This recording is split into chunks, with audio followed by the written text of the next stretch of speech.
Let's talk about landowner, WA landowner Tony Maddox. We've spoken to him on Outsiders a couple of times.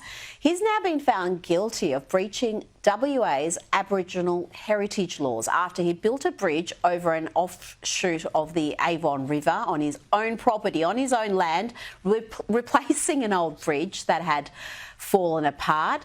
Maddox was charged last year because the creek beneath his bridge is associated with the rainbow serpent. That's a part of the dream time. We're not talking about an actual animal here.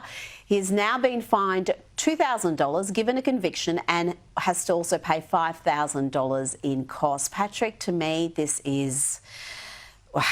You've got to be careful what you say, because you can't even give an honest opinion here without people losing their minds.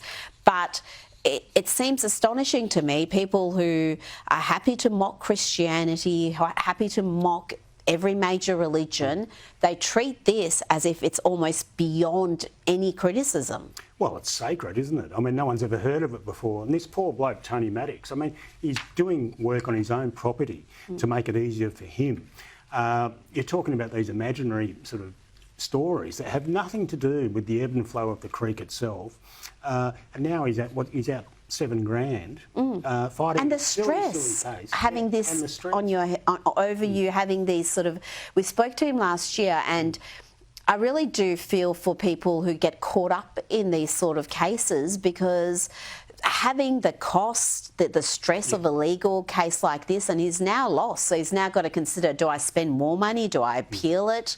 And what are the risks of that? He said he'd never heard of it when he did make the changes. And you believe him. He's working on his own property, and you would just assume. And he had Indigenous people backing him, people from the local community. Yeah.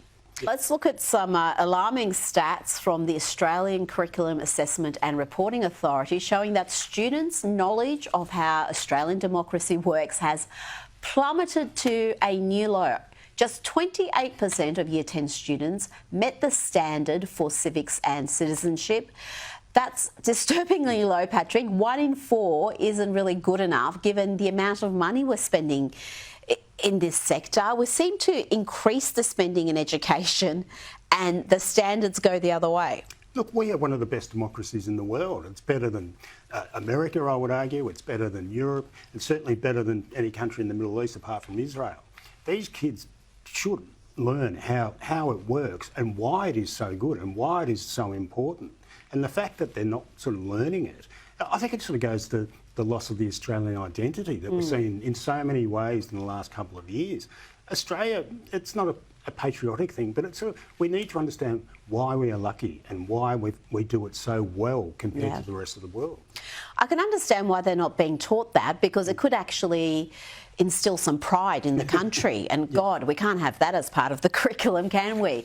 Now, even more alarming than that news is the latest school attendance figures from the Northern Territory. Indigenous children in the NT are attending school so infrequently that nearly 1,700 of them aren't even in official attendance figures.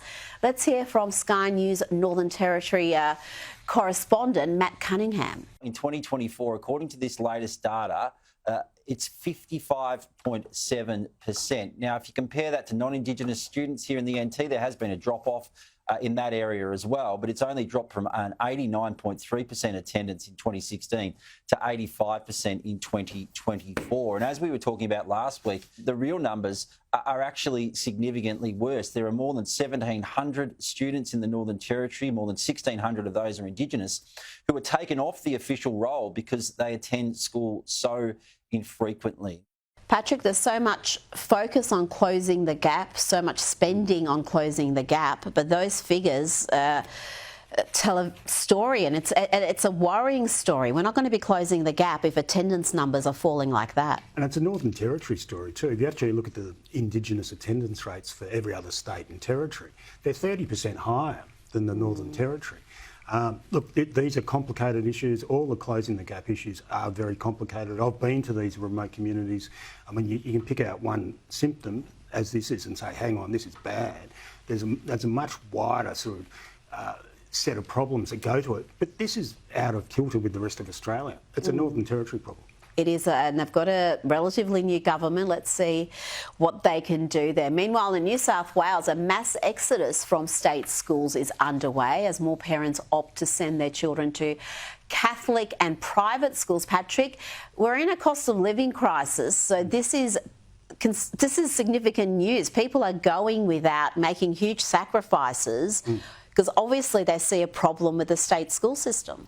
Yeah, look, people are choosing to pay, according to these figures, $5,000 a year that they wouldn't otherwise, or $40,000 a year to make sure their kids have a decent education. It shows a lack of faith in the education system, and perhaps it actually shows a pushback against some of the values that we see in public education, some of the wokeness that sort of crept in and really taken over in so many ways. A lot of people are saying no. That's it. And at state schools, you really don't have the option to say no. At least at a private school, even if this wokeness is being shoved down your throat, you can take a stand because you're paying for it.